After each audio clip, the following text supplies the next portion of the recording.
Hi guys, my name is Melissa Nobby, and today we're going to talk about goal setting for a balanced life.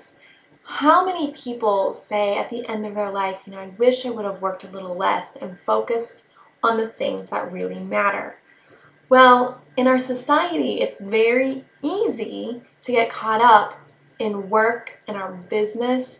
I know when people join this business, they do it for time freedom and they do it to be able to spend more time with their kids. And then somewhere along the way, that starts to change and it's like their business has taken over their life and everything else starts to get put on the back burner. So we want to set our goals so that we have a balanced life. So that at the end of your life, you don't think, why was I not there for the things that really mattered?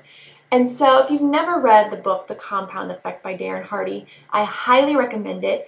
We're going to use his compound effect worksheet to kind of work through the 8 areas that we want to focus on our goal setting. So the beginning of the worksheet, if you haven't already downloaded it, it's on my blog. Go ahead, download it, print it out, because you're going to want to fill this information out. The first part of it just talks about how to set goals. I'm not going to walk through with you right now because I'm going to assume that you are capable of reading this and you may probably already know how to set goals and making them specific, measurable, relevant, all of that stuff. What I want to do is help you focus on the balance part. So on page 3, you'll see where you can start writing down 8 different goals in each category of your life. And so start with your business. It's really easy for us to think business goals because we have our whole life. Any job that you've had, they ask you for your goals. And so it's really easy to spit those out. Some of the other goals, like in your family life, may be a little bit harder for you to think about. So your business. What do you want to accomplish? How many new people do you want to recruit? Do you have an income, a rank goal? Figure out right now, what do you want to accomplish in this business and start putting some timelines on it. Second, your financial. That's again another easy one for people to work on because it's very measurable. You know how much money you've saved. You know how much money you've made, how much money you've spent. So start making some financial goals as well. There's 8 links there for you to make these goals. So just fill that out. Physical. This is anything with your body. Because if you don't have your health, you don't have anything. So make sure that you make physical goals to exercise, to eat well, things for your physical body. Mental. Guys, they say it's 10% mental for so many of your goals, but it's the most important 10%. You need to be filling your mind with positivity so that you can have energy mentally to do everything else. If you're mentally exhausted, you're not going to grow in your business. You're not going to grow your finances. You're physically going to get run down. So mental is so important.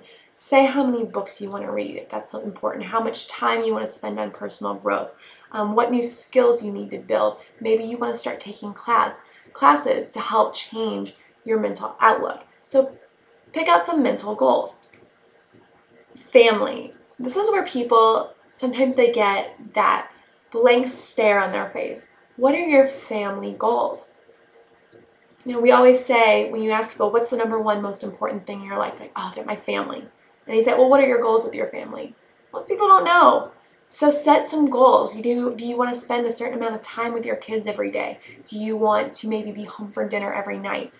What are your goals? Maybe it's you have a date night once a week with your significant other or spouse. Make goals for your family so that it grows and it's nourished. If your family life starts to fall apart, all other aspects of your life start to fall apart. It makes it harder to focus on your business. So make sure you nourish your family life and nourish these goals so that you can grow in your family and live that fulfilled life. Spiritual. This is so important. This is what gives a lot of people purpose. And maybe you're not religious and that's okay.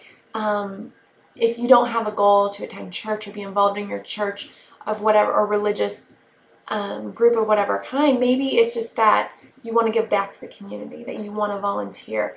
It's important for us to feel like we have that purpose in life and that we're giving back to others. And people who do give back, they say, every time I give, I get back tenfold. So make goals to help give to the community and grow spiritually. Lifestyle. This one can be really fun. For some people, it's really easy to make lifestyle goals. For other people, it's really hard because they feel like they're being selfish. It's not that at all. You deserve to be able to enjoy life. Maybe it's travel that you want to do. Maybe it's a dream home that you want to have. Maybe it's vacations that you want to take your children on. Or certain materialistic things that you want. Maybe there's a watch or certain kind of sunglasses you've always wanted. Make these goals because those are tangible things that you can see, oh, that I'm doing this. Maybe it's sporting events. Maybe you love football and you've always wanted to go to the Super Bowl. This is a lifestyle goal that you can add to your list. And then finally, relationships. You know, we don't want to let our relationships with our friends, with our colleagues just fall to the wayside because you've got so many things going on. It's important to build relationships with people who can help you grow, help challenge you, and meet new people. So make relationship goals so that you really are building your network and growing as a person. So after you've made 8 goals for each of those categories, pick one goal from each category and write it on your top 10 sheet. And maybe you'll have a couple goals from a couple different categories that you feel really strongly about. But pick your top 10 goals for, I would say, this next year, and write a deadline on it. Make sure that it's set. You go back to the first page and you double check that it's a positive statement, that it's in the present tense, that you're already doing it, and that it's specific, measurable, attainable, and realistic, relevant to you, and the timely is the deadline. So go and make sure that it meets all the qualifications. If not, change them a little bit, tweak them so that you have this great goal. For example, for someone, like a physical goal, maybe your goal is, I am 130 pounds by December 31st, 2012. By the end of this year, I am at my ideal weight. That is a positive statement. It's specific. It's measurable. It's attainable for me. It's realistic. It's relevant. Something that I would want to do, and I have a deadline on it. So that is an example of a goal. Go through. Make sure you have your top 10. Keep this list. Look at it regularly. And what I'm actually going to have you do is download an app in your phone where you can have notes or reminders or lists. There's one, it's called Errands. It's on the iPhone, and I use that, and I have a folder just for all of my goals. And my first folder is my immediate goals. And these top 10 goals are written in my phone, so I have it everywhere I go. The next thing you want to do is set an alarm in your phone. This is something Napoleon Hill recommends in Think and Grow Rich. This is something that Joseph McClendon has taught at many ViSalus events. This is what helps refocus you on those days when you're distracted, on those days when you're tired, on those days where you start to forget what your goal is and you don't want to attain them. This is what refocuses you so that you don't become complacent and you don't get lazy. So set an alarm for 3 different times throughout the day to check your goals every single day. For me, it's 9 a.m., noon, and 5 p.m. I pull open that reminder in my phone with all of my goals, and I just read through them. And it remotivates me. It reminds me, this is what I'm doing, this is where I'm going. And if I'm maybe doing something that's not as productive, it refocuses me so that I am reminded to spend my time where I'm going to get the most results.